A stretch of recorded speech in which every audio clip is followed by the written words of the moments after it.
Be an active participant in your own recovery. Recently, I was going through my Facebook posts from when I was going through the treatment because I wanted to come up with some good topics to use.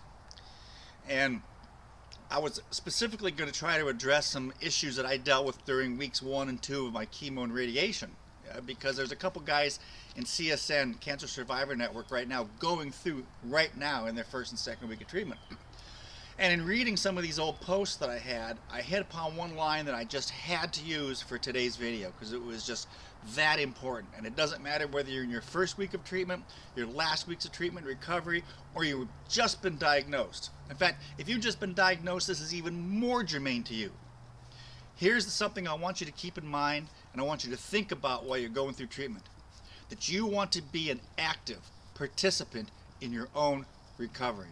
Now let me tell you why I say those words in that phrase. I found it strange, humbling almost, when I was going through my treatments and I was seeing speech therapists and oncologists and radiologists and all these doctors and nurses and you either dealing with the same thing or will be. And every single one of them said to me that they were impressed with how well I was doing. How well I was progressing, that I really did the exercises, I really did the practice, I really did the things that I needed to do to recover. Carly. And I was kind of flabbergasted by that. I mean, I appreciated the fact that they recognized it, of course. But I'm thinking, who the hell wouldn't be? I mean, going through cancer, for crying out loud. Who wouldn't do their neck stretches? Who would not do their swallowing exercises? Who wouldn't show up for radiation on time? Who wouldn't do all the things they're told to do? But that's the only thing you have to do is recover. That's it. There's nothing else. There's not work. There's not really family life. There's nothing else but your recovery. All your friends and family and coworkers are going to tell you the same thing. Go get better. So I couldn't understand, and I'd have to ask these nurses. I said, do people really not do these exercises?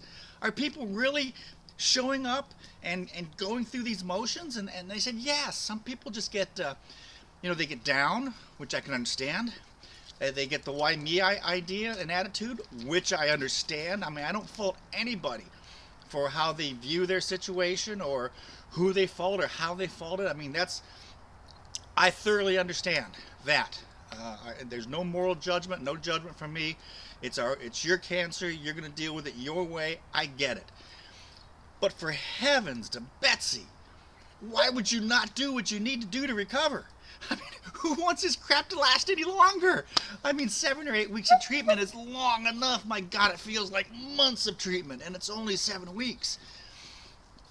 Why would anybody allow it to fester and last any longer? Don't you want to taste again? Don't you want to eat again? Don't you want to enjoy the fun of life again? So, and I'm not talking to you specifically if you're one of these cancer patients. I'm just kind of talking generically. I'm thinking to myself, why are these nurses and doctors so excited with me because I'm recovering well?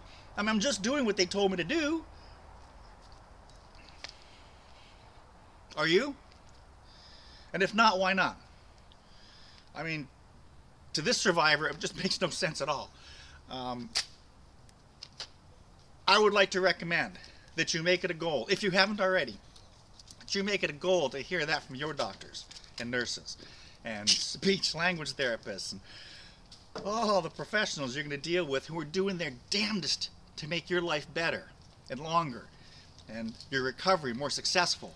Why not help them? Why not be an active participant in your own recovery?